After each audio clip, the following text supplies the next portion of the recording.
ಪ್ರತಿ ವರ್ಷದಂತೆ ನಾವು ತಾಯಿ ದರ್ಶನವನ್ನು ಮಾಡಿದ್ದೀವಿ. ರಾಜ್ಯದಲ್ಲಿ ಬರಗಾಲ ಇದೆ.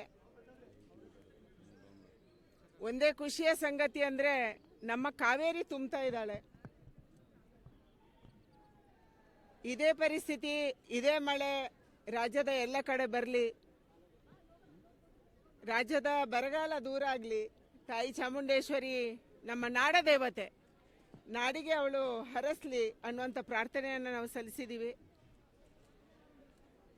ತುಂಬ ಖುಷಿ ಆಗುತ್ತೆ ತಾಯಿಯನ್ನು ಕಂಡಾಗ. ಅವಳು ರಾಜ್ಯದ ಮತ್ತು ದೇಶದ ರಕ್ಷಣೆಯನ್ನು ಮಾಡಬೇಕು.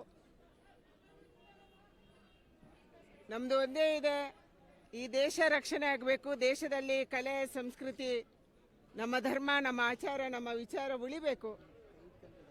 ನಮ್ಮ ಮಠ, ನಮ್ಮ ಮಂದಿರ, ನಮ್ಮ ದೇವಸ್ಥಾನದ ಆಚಾರ ವಿಚಾರಗಳು ಉಳಿಬೇಕು ಅಂದರೆ ಇದಕ್ಕೆ ಪೂರಕವಾಗಿರುವಂಥ ದೊರೆಗಳು ಬೇಕು ಅಂತ ಹೇಳ್ತಾ ಇದ್ದಾರೆ. ಹಿಂದೆ ಮಹಾರಾಜರಿದ್ದರು, ಇವತ್ತು ಒಂದು ಚುನಾಯಿತ ಸರ್ಕಾರ ಇದೆ. ದೇವರು ಅವರಿಗೆ ಕೂಡ ಅರಸಬೇಕು ಅನ್ನುವಂಥ ಪ್ರಾರ್ಥನೆಯನ್ನು ನಾನು ಮಾಡ್ತಾ ಇದ್ದೀನಿ.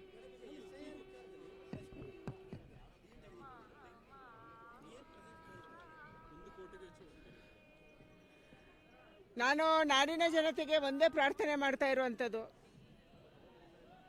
ಇಡೀ ದೇಶದಲ್ಲಿ ಅತ್ಯಂತ ಹೆಚ್ಚು ಓಟು ಇವತ್ತು ಇಲ್ಲ, ಡಿಲೀಟ್ ಆಗಿದೆ ಅಥವಾ ಶಿಫ್ಟ್ ಆಗಿದೆ ಅನ್ನುವಂಥದ್ದು ಕರ್ನಾಟಕದಲ್ಲಿ. ಯಾರ್ಯಾರು ಕರ್ನಾಟಕದ ಜನ ಕರ್ನಾಟಕದಲ್ಲಿ ನೆಲೆಸಿದ್ದಾರೆ ಅವರು ವೋಟರ್ ಲಿಸ್ಟಲ್ಲಿ ಇನ್ನೂ ಸೇರ್ಕೊಂಡಿಲ್ವೋ ಅಥವಾ ಎನ್ಯುಮರೇಷನ್ ಫಾರ್ಮ್ ತುಂಬಿಲ್ವೋ ಅವರು ತಕ್ಷಣ ಈ ಕೆಲಸವನ್ನು ಮಾಡಬೇಕು ಅನ್ನುವಂಥ ಪ್ರಾರ್ಥನೆಯನ್ನು ಮಾಡ್ತಾ ಇದ್ದೀನಿ. ಹಲವಾರು ಜನ SIR ಆದ ತಕ್ಷಣ ಅವರವರ ಊರಲ್ಲೇ ಓಟ್ ಇರಬೇಕು ಅನ್ನುವಂಥದ್ದನ್ನು ಮಾಡ್ತಿದ್ದಾರೆ. ಇವತ್ತು ನನ್ನ ಕ್ಷೇತ್ರದಲ್ಲಿ 50% ಆಗಿಲ್ಲ. ಅಂದರೆ ಬೆಂಗಳೂರಲ್ಲಿ ನಾವು ಮನೆಗಳಿಗೆ ಹೋದಾಗ ಹೇಳ್ತಾರೆ ಅವರು, ನಾವು ನಮ್ಮ ಹಳ್ಳಿಯಲ್ಲೇ ಓಟು ತುಂಬ್ಕೊತೀವಿ, ಅಲ್ಲೇ ಮಾಡ್ತೀವಿ ಅನ್ನುವಂಥದ್ದನ್ನು ಹೇಳ್ತಾ ಇದ್ದಾರೆ. ಅದಕ್ಕಾಗಿ ಎಲ್ಲೇ ಮಾಡಲಿ ಕನ್ನಡಿಗರು ಎಲ್ಲರೂ ಓಟ್ ಮಾಡಬೇಕು, ಎಲ್ಲರೂ SIR ಅಲ್ಲಿ ಸೇರ್ಕೋಬೇಕು ಅನ್ನುವಂಥ ವಿನಂತಿಯನ್ನು ನಾನು ಮಾಡ್ತಾ ಇದ್ದೀನಿ.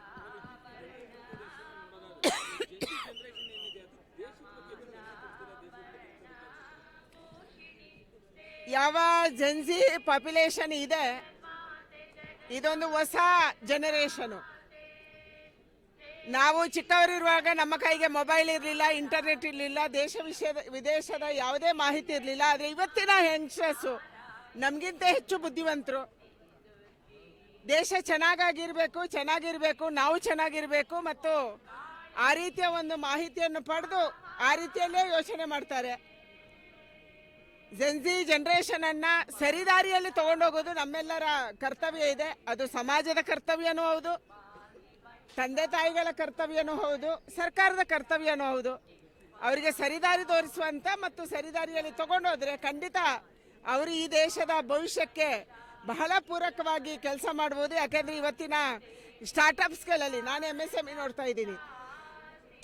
ಯಾರು MSMEಯಲ್ಲಿ ಸ್ಟಾರ್ಟಪ್ ಮಾಡಿದ್ದಾರೆ ಇಂಥ ಬುದ್ಧಿವಂತರು, ಕಲ್ಪನೆ ಮಾಡ್ಕೊಳ್ಳೋಕ್ಕೆ ಸಾಧ್ಯ ಇಲ್ಲದಷ್ಟು ಬುದ್ಧಿವಂತರು ಮಕ್ಕಳು ಅಲ್ಲಿದ್ದಾರೆ. ಹೊಸ ಯೋಚನೆ ಮಾಡ್ತಾರೆ. ಆ ರೀತಿಯ ದೇಶಕ್ಕೆ ಪೂರಕವಾಗಿ ಅವರನ್ನು ತಗೊಂಡು ಹೋಗಬೇಕಾಗಿದೆ. ಬರ್ತಾ ಇದ್ದಾರೆ ದೊಡ್ಡ ಪ್ರಮಾಣದಲ್ಲಿ. ಆ ರೀತಿಯ ಮಕ್ಕಳು ಇವತ್ತು 2047ಕ್ಕೆ ವಿಕಸಿತ ಭಾರತ ಆಗಬೇಕು ಅಂದರೆ ನಾವು ಇದ್ದೀವಿ ಅನ್ನುವಂಥ ಮಕ್ಕಳು ಲಕ್ಷಾಂತರ ಕೋಟ್ಯಾಂತರ ಸಂಖ್ಯೆಯಲ್ಲಿ ನಮ್ಮ ದೇಶದಲ್ಲಿದ್ದಾರೆ. ಅವರನ್ನು ಪೂರಕವಾಗಿ ಖಂಡಿತ ನಾವು ಮುಂದೆ ತಗೊಂಡೋಗೋಣ. ಅವರಿಂದ ದೇಶಕ್ಕೆ ಲಾಭ ಆಗುತ್ತೆ.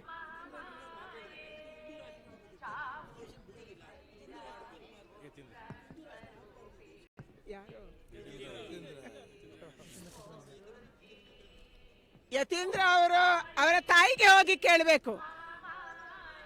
ಯಾರು ಅವರನ್ನು ಹೆತ್ತಿದ್ದಾರೆ, ಯಾರವರನ್ನ ಹೊತ್ತಿದ್ದಾರೆ, ಅವರಿಗೆ ಹೋಗಿ ಕೇಳಬೇಕು ನೀವು ಯಾರು ಅಂಥೇಳಿ. ನೀವು ಯಾವ ದೇವರನ್ನು ನಂಬ್ತೀರಿ, ಯಾವ ಆಚಾರವನ್ನು ಪಾಲನೆ ಮಾಡ್ತೀರಿ, ಯಾವ ಸಂಸ್ಕೃತಿಯನ್ನು ಪಾಲನೆ ಮಾಡ್ತೀರಿ, ಅವರ ತಾಯಿಗೆ ಅವ್ರು ಕೇಳಿದರೆ ಆ ತಾಯಿ ಅಂದರೆ ಸಿದ್ದರಾಮಯ್ಯನವರ ಹೆಂಡತಿಯವರು, ಯತೀಂದ್ರ ಅವರ ತಾಯಿಯವರು ಕರೆಕ್ಟ್ ಉತ್ತರವನ್ನು ಯತೀಂದ್ರ ಅವರಿಗೆ ಕೊಡ್ತಾರೆ.